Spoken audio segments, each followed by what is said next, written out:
Hello friends, welcome back in my YouTube channel Renu academy. आज की video में हम देखने जा रहे हैं corporate social responsibility, that means the CSR की एप्लीकेबिलिटी क्या है, पर्सपेक्टिव्स क्या है कंपनीज एक्ट 2013 में एंड इनकम टैक्स एक्ट 1961 में। दोनों एक्ट्स में हम ब्रीफ में रीड करेंगे कि सीएसआर क्या होता है, ये हम देखने वाले हैं।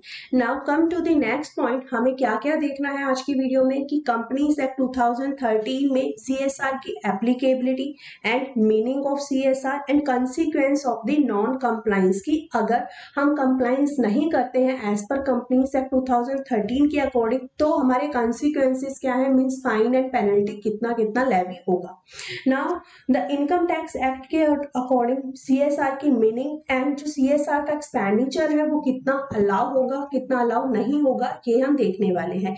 वीडियो को एंड तक जरूर देखना ताकि हमारा ये कॉन्सेप्ट पूरा अच्छी तरह से क्लियर हो जाए। Now, the Companies Act 2013 में जो इसका पर्सपेक्टिव है, एप्लीकेबिलिटी ऑफ सीएसआर, सीएसआर की एप्लीकेबिलिटी क्या है। Section 135 of the companies act, companies act का सेक्शन 135 ये बोलता है कि एवरी कंपनी, सभी company including the foreign company भी इसमें इंक्लूड है, जिसकी नेट वर्थ 5 करोड़ और उससे ज्यादा है, टर्नओवर 1000 करोड़ और उससे ज्यादा है एंड नेट प्रॉफिट 5 करोड़ और उससे ज्यादा है in the preceding financial year. Preceding financial year में देखेंगे हम तीन चीजें हमें देखनी है, नेट वर्थ, टर्नओवर और net profit.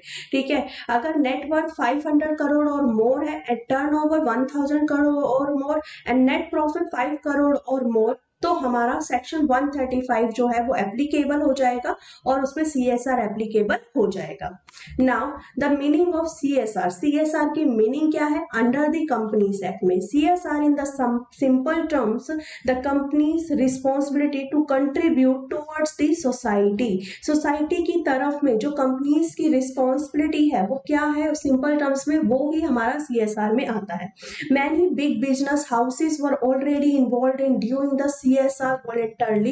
However, with the introduction with the section 135 आने के बाद में it was made mandatory for those companies who fulfill the criteria mentioned therein, कि section 135 में जो हमारा क्राइटेरिया है उसके अकॉर्डिंग जो है ये सभी कंपनीज के लिए मैंडेटरी हो गया है। Now the purpose behind the introduction of this said section was to encourage the business to work actively for the social cause, कि जैसे कि जिससे कि बिजनेस, जो हमारे बिजनेसमैन है उनको जो है सोशल को, सोशल रिस्पॉन्सिबिलिटी को अच्छे से पूरा करने के लिए एनकरेज कर सके। इस वजह से ये सेक्शन जो है हमारा इंट्रोड्यूस किया गया है। Businesses should integrate the consideration for the environmental safety, climate concerns, human rights and combating corruptions। ठीक है, इन सब के लिए ही ये जो है सेक्शन 135 इंट्रोड्यूस किया गया है। Activity as specified in the schedule 7 of the companies act 2013 are covered under the CSR. जो हमारी शेड्यूल 7 में एक्टिविटीज कवर है वो हमारी सीएसआर में इंक्लूड होती है। Now the consequence of the non compliance, की अगर हम ये जो सीएसआर का है ये हम कंप्लायंस नहीं करते हैं तो इसके कंसिक्वेंसेस क्या है। फॉर कंपनी को जो है फाइन देना होगा 50,000 से 25 लाख तक का, मतलब 50,000 से 25 लाख तक का टैक्स जो है वो फाइन जो है वो लग सकता है।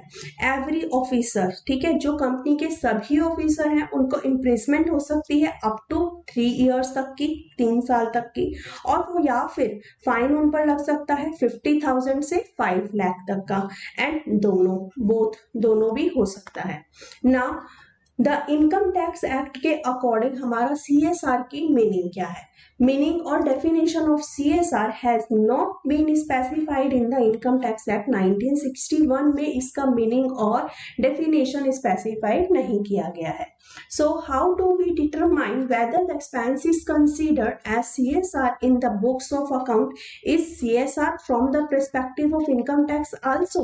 इसको समझने के लिए क्योंकि we have to understand the explanation number 2 to section number 37(1) of the income tax act। इसमें जो है हमारा सेक्शन 37 सबसेक्शन 1 इसके एक्सप्लेनेशन नंबर 2 एप्लीकेबल होती है।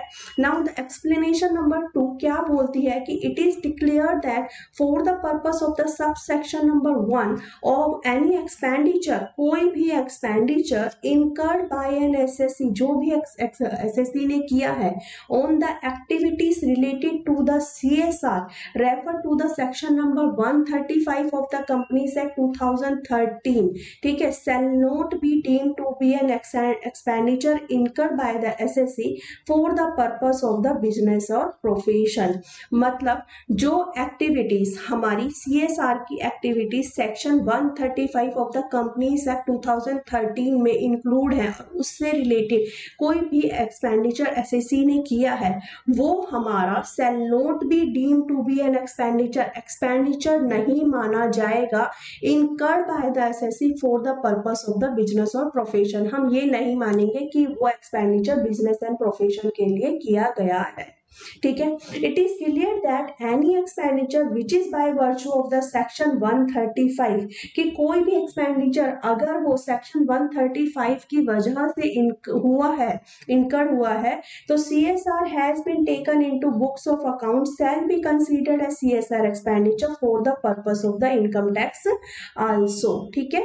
Now the allowability of the CSR expenditure, CSR expenditure income tax में कैसे allow होता है? Considering the explanation number 2 to the section number 37(1) of the Income Tax Act 1961 that we have just read above, any CSR expenditure, कोई भी CSR expenditure incurred shall not be allowed नहीं होगा as deduction in the Income Tax Act, कि उसकी हमें Income Tax Act में deduction नहीं मिलेगी।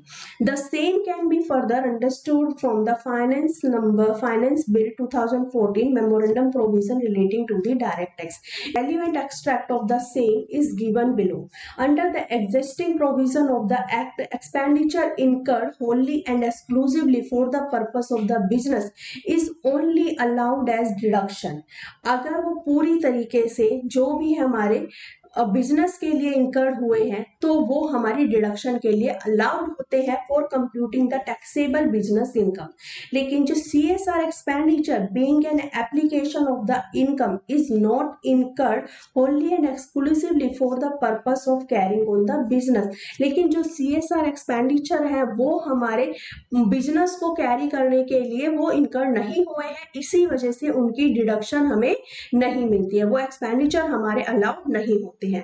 Moreover, the objective of the CSR is to share the burden of the government in providing the social service by the companies having the net worth, turnover और net profit above a threshold, ठीक है। अगर जिनकी जो हमारी net worth, turnover, profit की जो limit है उससे above होती है, वो कंपनीज को जो है वो हमारा जो गवर्नमेंट का जो बर्डन होता है उसको शेयर करने के लिए सोशल सर्विस जो है प्रोवाइड करती है, यही उनका ऑब्जेक्टिव्स होता है कंपनीज का।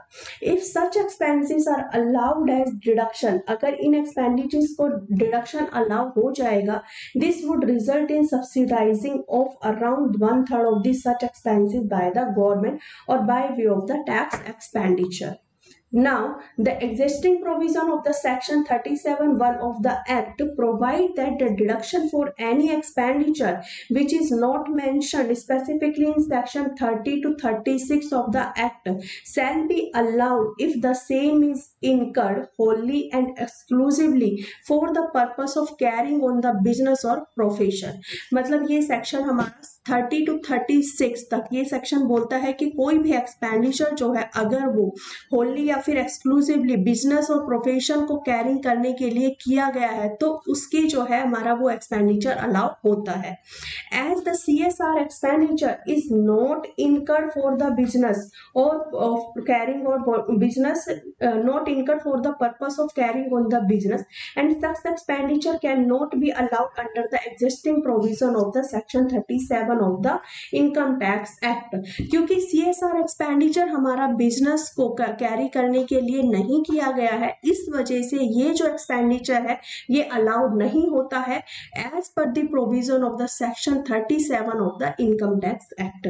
However the CSR expenditure which is of the nature described in section 30 to 36 of the act shall be allowed deduction under those section subject to the fulfillment of the condition। लेकिन जो CSR expenditure है अगर उसका nature हमारा describe होता है under section number 30 से 36 तक, अब वो उसकी जो कंडीशन है वो फुलफिल हो जाती है तो ये एक्सपेंडिचर की हमारी डिडक्शन जो है अलाउ हो जाती है। कि वो 37 हमारा सेक्शन ये बोलता है कि इसका जो एक्सपेंडिचर है वो अलाउ नहीं होता है क्योंकि ये जो है बिजनेस एंड प्रोफेशन को कैरी करने के लिए नहीं किया गया है। लेकिन जो सेक्शन हमारा 30 से 36 तक का है अगर उसकी कंडीशन जो है वो फुलफिलमेंट हो जाती है तो इसके एक्सपेंडिचर की डिडक्शन हमें अलाउ हो जाएगी। एंड इतना ही जो था हमने CSR से रिलेटेड हमने ये रीड किया है।